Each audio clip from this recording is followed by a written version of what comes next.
আমরা অত্যন্ত উদ্বিগ্ন যে পুলিশ নাগরিকের জানমাল রক্ষা করবে, আইন শৃঙ্খলা সুচারুভাবে তার নিয়ন্ত্রণ তারা করবেন। আর সেই পুলিশের একটা অংশ বললে বোধহয় ভুল হবে, এখন একটু বেশি হবে, সরাসরি মাদক পাচার, নারী পাচার, সীমান্ত বাণিজ্য, তার সাথে আরো যাবতীয় অপরাধের সাথে যুক্ত হচ্ছেন। এবং সর্বশেষ ঘটনা, 4 জন পুলিশ অফিসার একই থানা থেকে আমাদের মাননীয় পুলিশের মহানির্দেশক মহোদয় তাদের গ্রেপ্তার করার জন্য নির্দেশ দিতে বাধ্য হয়েছেন। তারা গ্রেপ্তার হয়েছে, সাসপেন্ডেড হয়েছে, এখন পুলিশের হেফাজতে আছে। তার মাত্র কদিন আগে পুলিশ পরিবারের কয়েকজন সদস্য যে লক্ষ্মীর মূর্তির সামনে কোটি কোটি টাকার তাজা 500 আরও বড় বড় টাকার বান্ডেল রেখে হাওয়া দিচ্ছেন, মানুষকে দেখাচ্ছেন, ফেসবুক করে ভাইরাল করে দিচ্ছেন। এই ঘটনাতেও 3-4 জন এরকম, যারা এরকমভাবে সামাজিক মাধ্যমে এসছে, পুলিশ তাদেরকে গ্রেপ্তার করতে বাধ্য হয়েছেন, কয়েকজন সাসপেন্ড হয়েছে। এটা সমুদ্রে ওই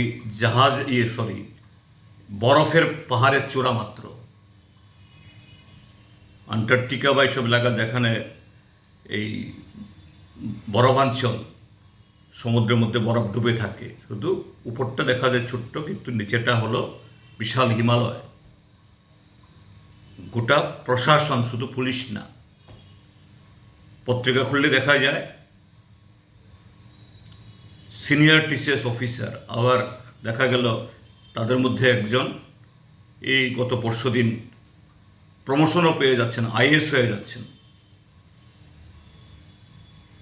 তারা রাজ্যে তো বিশাল সম্পত্তি তৈরি করছেনই, সুদূর মহারাষ্ট্রের পুনে, মুম্বাই, বেঙ্গালুর, দিল্লি, এসব জায়গাতে কোটি কোটি টাকার ফ্ল্যাট কিনছেন, জমি কিনছেন। ত্রিপুরাজ্যের মধ্যে একেবারে ক্লাস 1 গ্যাজেট অফিসার থেকে শুরু করে নিচুতলা অবধি বিগত 8 বছরে এই সরকারের উদ্ররুষে পড়ে 80% বেশি কর্মচারী দূর দূরান্তে ট্রান্সফার হতে হয়েছে। এমনকি 2 দিন বাদে পেনশনে যাবে এরকম কর্মচারীরাও। কিন্তু আবার সেই কোনো অফিসার, অল্প কজন, তারা বছরের পর বছর তাদের এক জায়গায়। আর তারাই হলো এই কি থানাতে, কি জেলা শাসকের অফিসে, কি মহকুমা শাসকের অফিসে জমি কেলেঙ্কারি, নেশা কেলেঙ্কারি, যাবতীয় দুর্নীতি, অনিয়মের সাথে যুক্ত। এদের 2-4 জনকে ধরে এই প্রশাসনের ভেতরে যে গুণ ধরেছে, এটা শুদ্ধ হবে না। কারণ তাদের যারা রক্ষক, এরা একদিক থেকে হলো আইনের রক্ষক, আর তাদের রক্ষক হলো যারা পলিটিক্যাল এক্সিকিউটিভ। যেমন একটা বিশালগড়, এটা তো অপরাধের রাজধানী হয়ে গেছে। সেখানকার যিনি মাতব্বর বড় নেতা, যে কোনো ধরনের অপরাধী ধরা পড়লে দেখা যায় তার সাথে তার সেখানে খুব আন্তরিক ছবি ইত্যাদি পাওয়া যায়। এটা শুধু বিশালগড় কেন, যে উত্তরে দক্ষিণে সর্বত্র আজকে ছড়াছড়ি শুধু অপরাধীদের। কোথাও কোথাও বলেই ফেলছেন, আমরা তো এই সোর্স মানি, কমিশন মানি, এটা আমাদের পাওনা, রাইট। কাজেই আমি বলবো 4জন পুলিশ অফিসারকে গ্রেপ্তার করলে হবে না। তাদের উপরে যারা বস, পলিটিক্যাল বস, যাদের অঙ্গলে হেলনে, যাদের আশ্রয়ে প্রশ্রয়ে এই ঘটনাগুলি হচ্ছে, তাদের বিরুদ্ধে ব্যবস্থা গ্রহণ করতে হবে। মাননীয় মুখ্যমন্ত্রী বলছেন এই জাতীয় বিষয়ের উপর জিরো টলারেন্স। সেই জিরো টলারেন্স তখনই কার্যকরী হবে যখন আপনার সাথে যারা আছে এই ক্ষমতার অলিন্দে, এই অপরাধ বা অপরাধীদেরকে